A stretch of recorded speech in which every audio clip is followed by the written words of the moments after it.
Before the sun fully rose, the city was already awake. Ledgers were opened, candles burned low, and quiet men counted numbers that could unmake lives. In narrow streets, power moved without banners or swords, carried instead by ink, signatures, and whispered promises. What appeared orderly on the surface hid a dangerous truth beneath. This was a place that called itself free, proud of its councils and votes. Yet everyone knew decisions were made long before voices were heard. Fortunes shifted with a stroke of the pen. A favor granted today could demand blood tomorrow. Somewhere in these calculations lay a choice small at first, that would echo across generations. By the early 15th century, Florence had become the beating heart of a new Europe. Art flourished, ideas bloomed, and money flowed faster than ever before. But prosperity came with a cost few dared to name. Loyalty began to replace love. Caution replaced trust. Survival demanded silence, and silence slowly hardened into fear. What began as a strategy to endure would grow into a system that ruled a city, shaped an era, and quietly hollowed out the very family that mastered it. Behind the beauty of the Renaissance lay an unspoken bargain, one that could never be fully escaped. Welcome to Old Money Chronicles, where we bring you fascinating stories of wealth, ambition, and rivalry from the world of the richest families in history. Here, we explore the hidden lives behind grand palaces, vast fortunes, and the ruthless decisions that shaped nations and dynasties. If you love uncovering historical tales of power, lavish estates, and fierce family rivalries, this channel is for you. If you enjoyed this story, make sure to like this video, subscribe, and click the bell icon so you never miss an update. Join us as we uncover the legacies that built empires and the quiet costs that came with them. Long before the name carried weight, it carried uncertainty. The earliest members of the Medici family were not princes, scholars, or generals. They were traders from the Tuscan countryside, men who traveled dusty roads with goods rather than armies, always aware of how easily fortune could vanish. In medieval Florence, lineage mattered more than talent, and old families guarded power with suspicion and violence. By the late 14th century, Florence was a city in constant tension. Wealth flowed through guilds and markets, but stability was fragile. Political factions rose and fell quickly. Exile was a common punishment, and execution was never far behind. It was into this world that Giovanni di Medici was born in 1360. He inherited neither a title nor protection, only the sharp lesson that survival depended on caution. Giovanni learned early that loud ambition invited destruction. Where others sought recognition, he sought discretion. He avoided displays of wealth, dressed plainly, and spoke softly. His formative years were shaped by watching powerful families collapse under the weight of envy and rivalry. Florence rewarded brilliance, but it punished arrogance without mercy. The Medici belief system took shape in these years. Power, Giovanni concluded, was safest when invisible. Authority did not need to be announced if it could be felt. He rejected the culture of public dominance favored by Florence's elite, and instead cultivated relationships quietly through loans, favors, and trust built over time. Money, he realized, could open doors that force never could.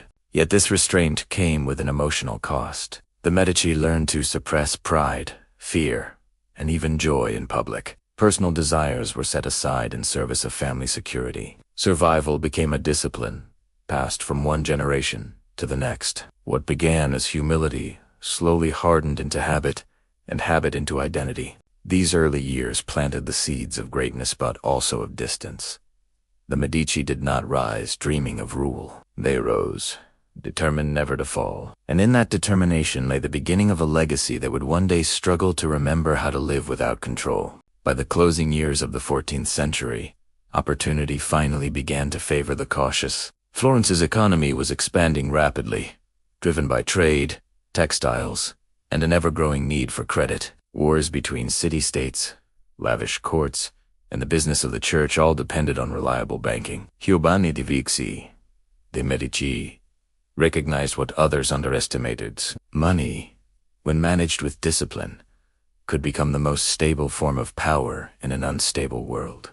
In 1397, Giovanni founded the Medici Bank, It was not the largest institution in Florence, nor the most flamboyant, but it was meticulously organized. Branches were established across Europe from Rome to Venice, Geneva, and London each, operating with strict oversight. Giovanni embraced double-entry bookkeeping, a method still unfamiliar to many rivals. Every transaction was recorded, balanced, and reviewed. Order became protection. The defining breakthrough came through the papacy. By securing the position of principal banker to the Holy See, the Medici gained something more valuable than profit: legitimacy. Lending to the church blurred the line between faith and finance, allowing interest to be disguised as exchange fees. It was a moral compromise, but one that few dared question. As long as Rome was paid, Florence looked the other way.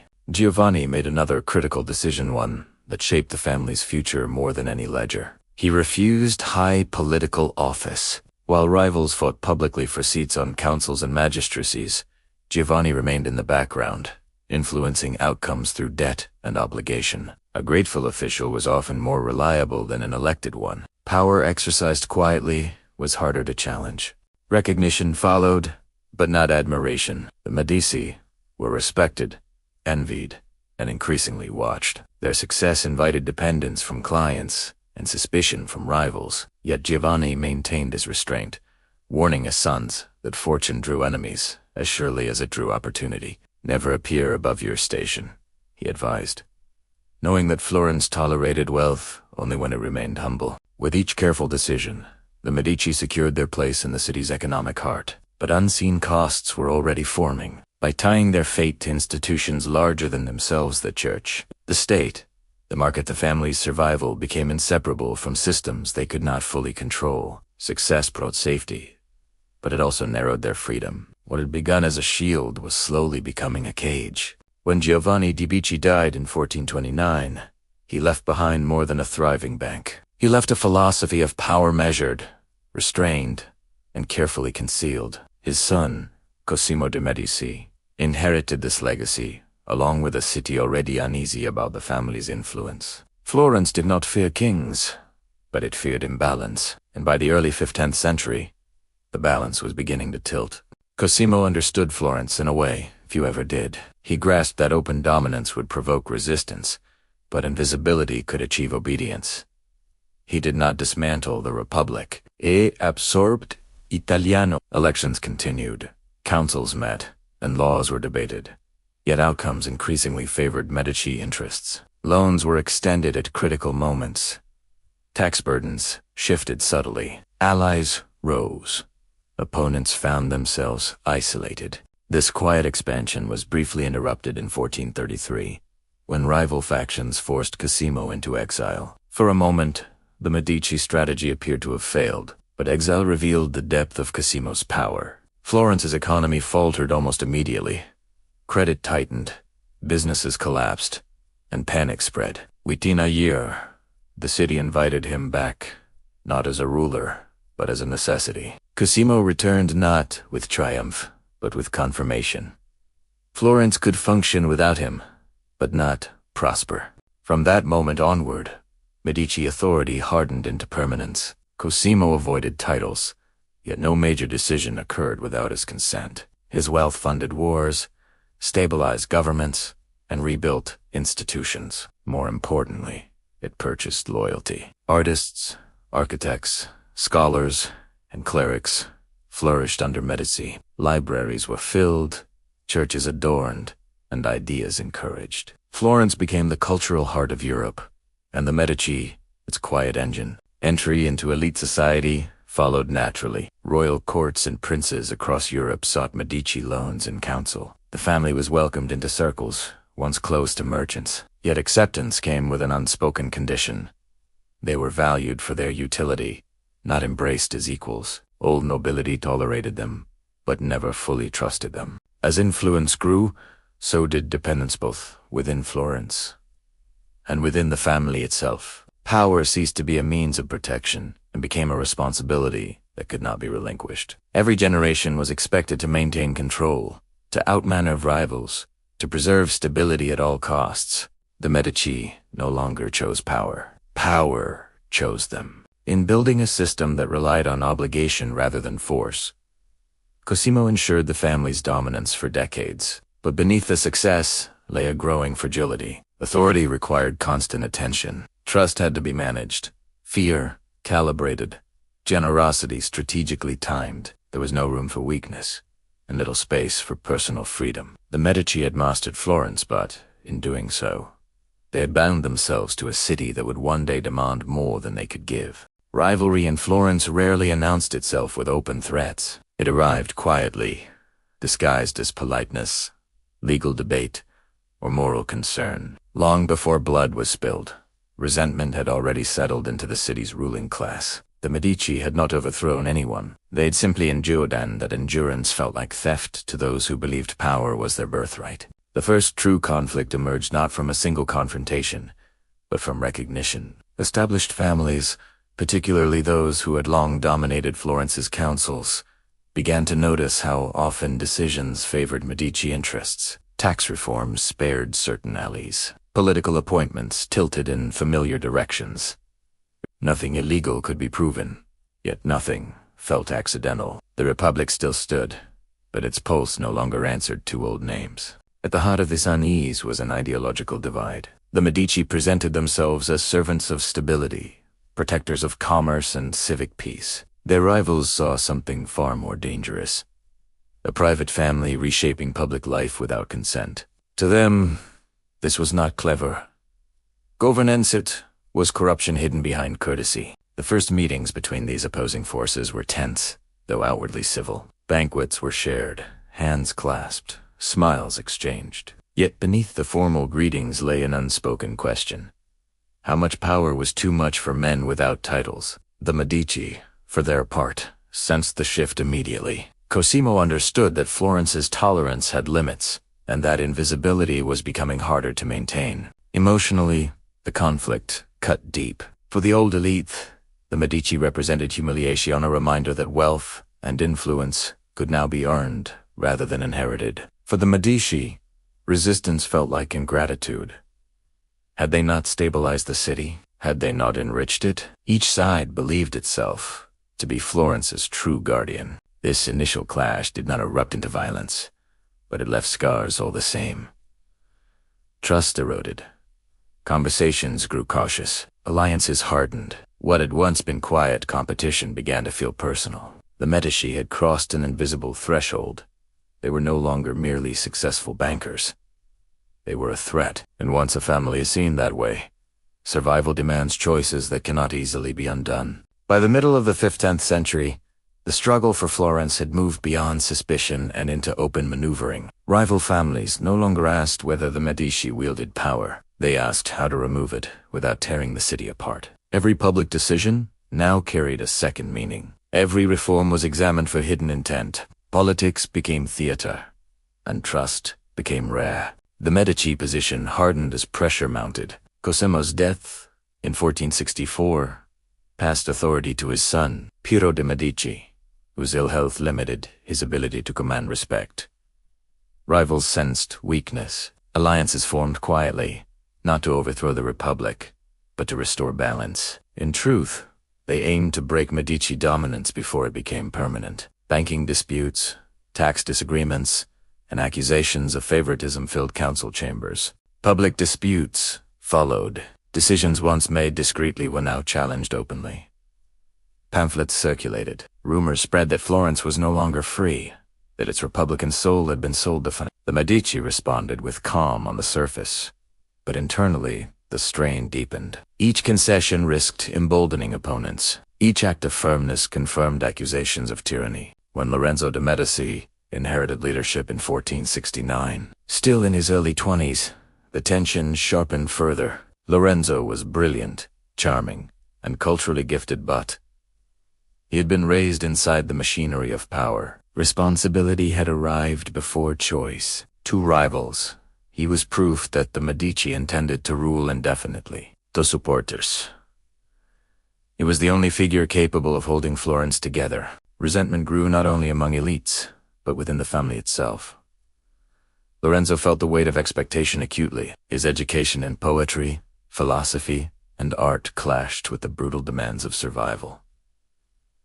Every negotiation required calculation. Every friendship carried risk. Even generosity was measured for its political effect. The rivalry was no longer merely external. It began to reshape identities. The Medici stopped thinking of themselves as citizens among citizens. They became guardians of order, justifying control as necessity. Their opponents, in turn, stopped seeing compromise as possible. Florence had become a city divided by belief rather than law, and belief rarely yields peacefully. What had once been a contest of influence was becoming something far more dangerous, a struggle over legitimacy itself. And in such struggles, history shows that restraint rarely survives. By the early 1470s, Florence appeared to be flourishing as never before. Its streets echoed with music and debate.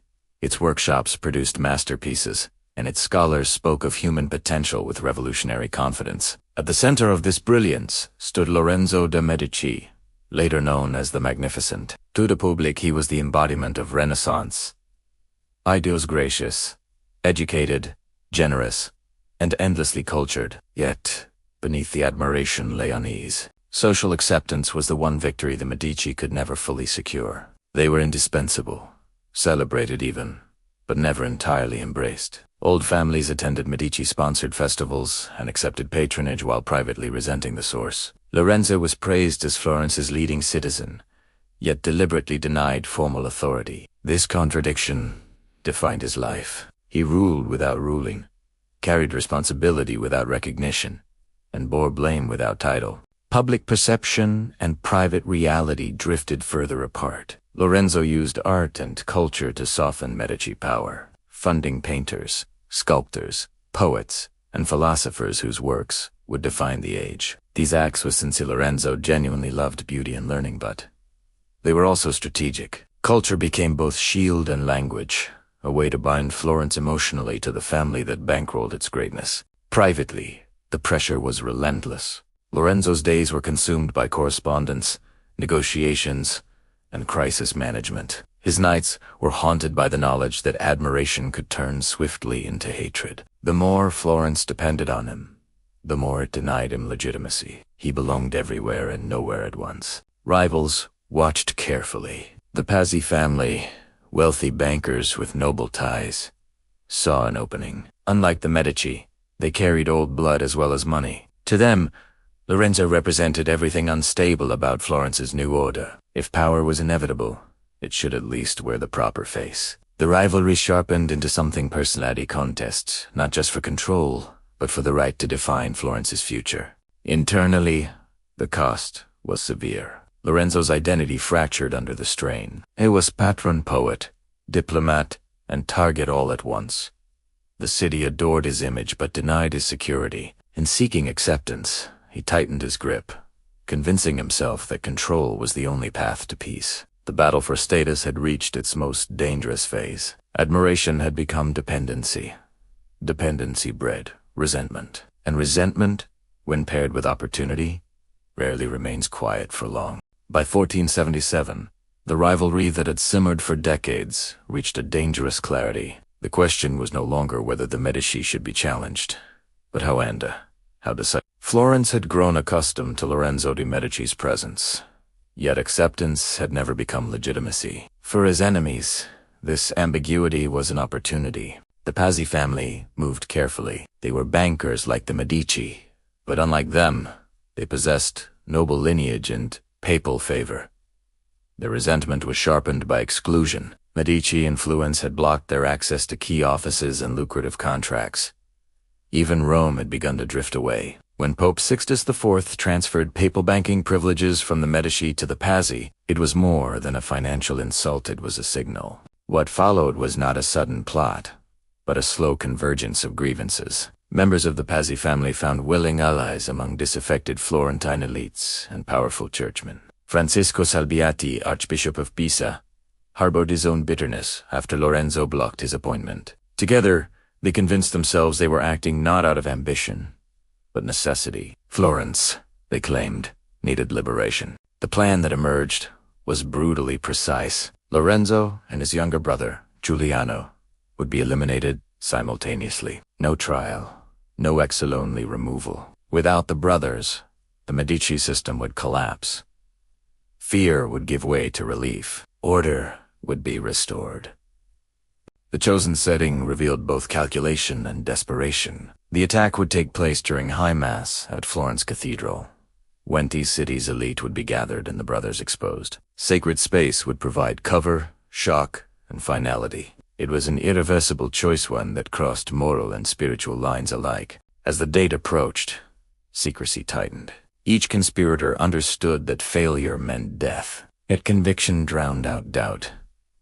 They believed history would absolve them. In truth, they were already standing at the edge of a moment from which Florence and the Medici could never fully return. On the morning of the 26th of April, 1478, Florence gathered beneath the vast dome of its cathedral, unaware that the rituals of faith were about to be torn apart by violence. The air was heavy with incense and expectation. Bells echoed through the nave as worshippers took their places, pressed shoulder to shoulder in reverent silence. At the heart of the crowd stood Lorenzo de' Medici and his brother Giuliano, unarmed, unguarded, and unsuspecting. The plan unraveled almost as soon as it began. Lorenzo arrived late, disrupting the conspirators' timing. Anxiety rippled through their ranks, but retreat was no longer an option. When the moment came, the elevation of the hostile attack erupted with brutal speed. Blades flashed where prayers should have been whispered. Giuliano was struck first. He had no time to react. Stabbed repeatedly, he collapsed onto the cathedral floor, his blood spreading across the marble as screams replaced hymns. Lorenzo was wounded but managed to escape, shielded by loyal companions who dragged him into the sacristy. The doors were barred. Inside, he survived, shaken, bleeding, and suddenly alone. Outside, chaos consumed the city. The sacred had been violated. Shock turned instantly to fury. Word spread faster than reason. The Medici had been attacked during Mass. Giuliano was dead. Lorenzo lived. That single fact altered everything. Within hours, Florence transformed. The conspirators were hunted through streets they once believed would welcome them. Francesco Salviati was seized and hanged from a palace window without trial. Members of the Pazzi family were dragged into public squares and executed by enraged crowds. Bodies were left on display as warnings. Mercy vanished. In that cathedral, Florence crossed a line it could never fully retreat from. Violence had entered the heart of civic life, sanctified by rage and fear. For Lorenzo, survival came at a terrible price. His brother was gone.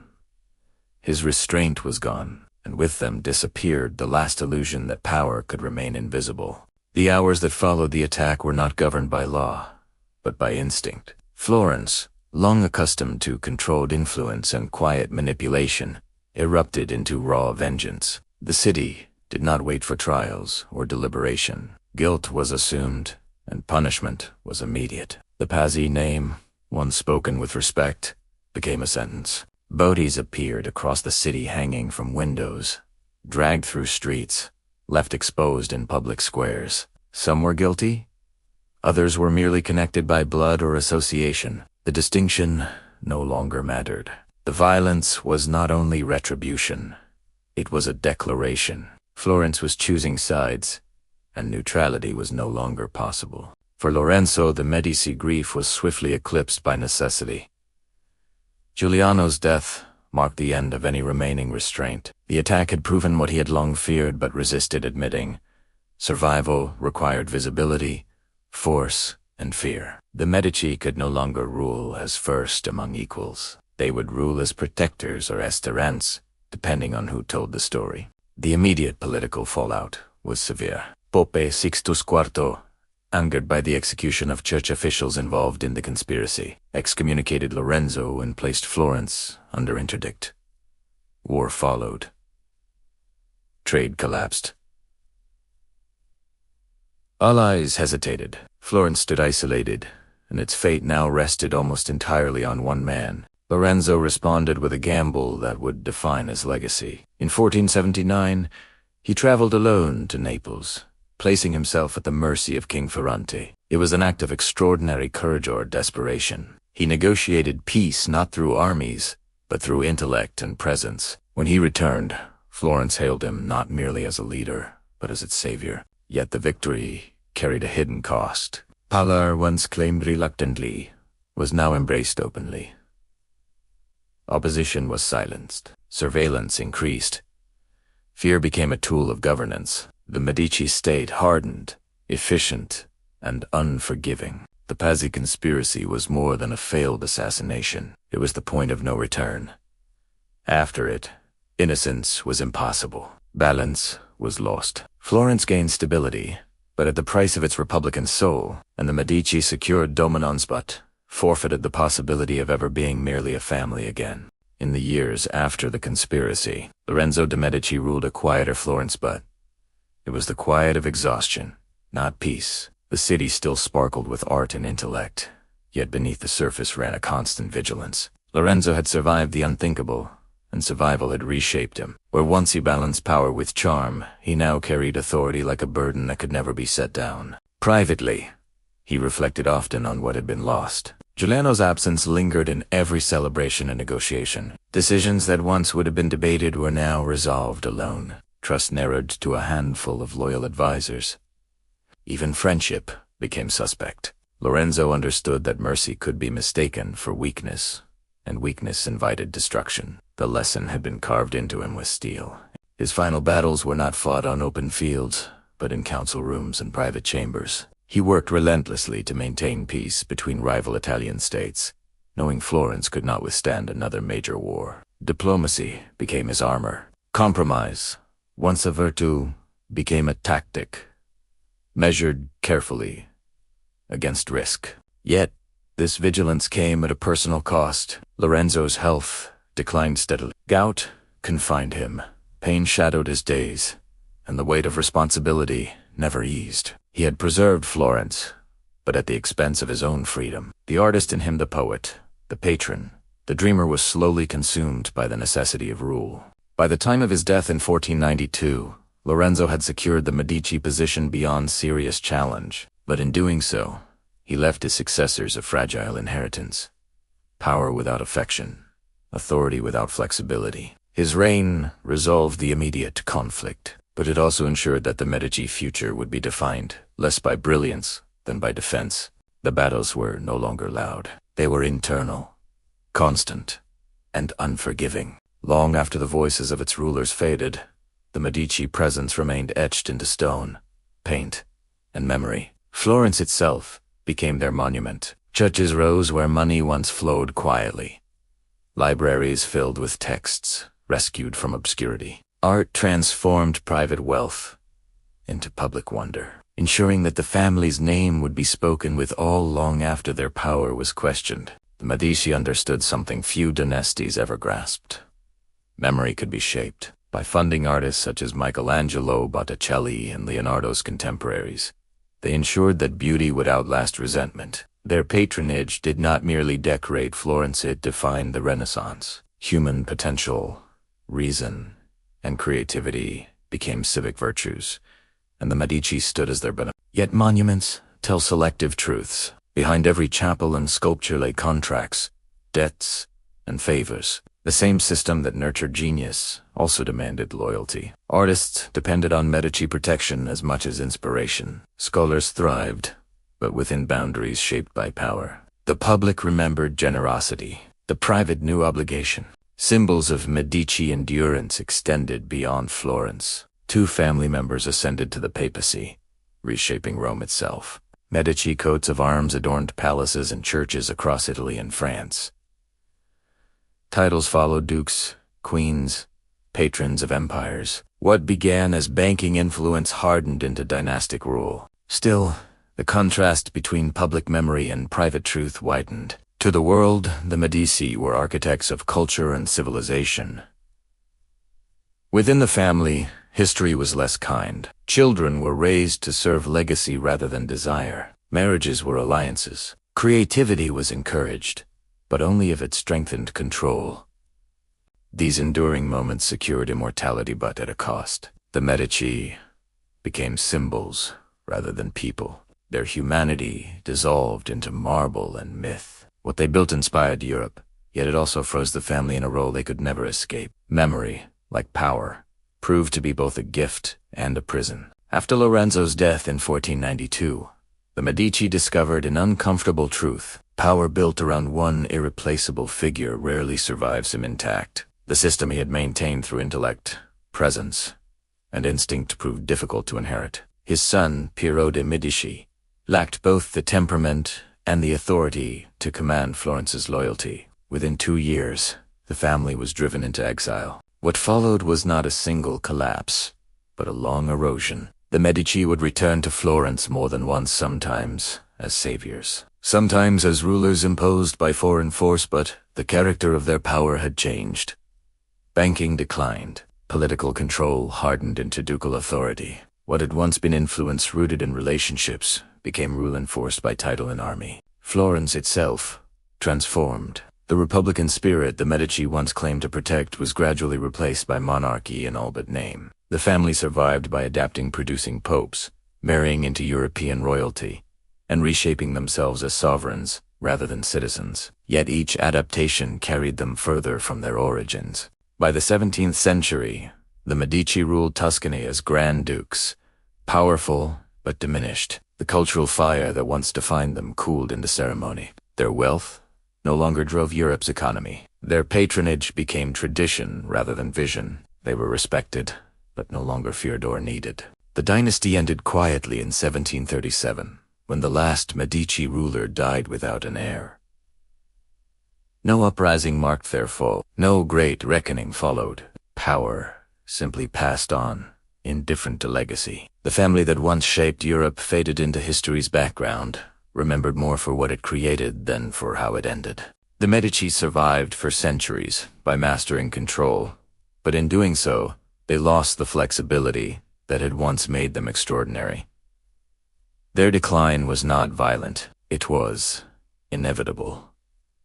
They had built a world that no longer required them. The Medici rose not through conquest, but through calculation. They understood earlier than most that the future of power lay not in armies, but in systems in money, trust, obligation, and influence, quietly applied. By mastering these forces, they helped build Renaissance Europe. Art flourished. Knowledge returned. Cities stabilized. History remembers these victories in marble, color, and gold. Yet what the Medici gained, they could never fully keep without sacrifice. Each generation inherited not freedom, but responsibility. Survival demanded restraint, then vigilance, then fear. Relationships became instruments.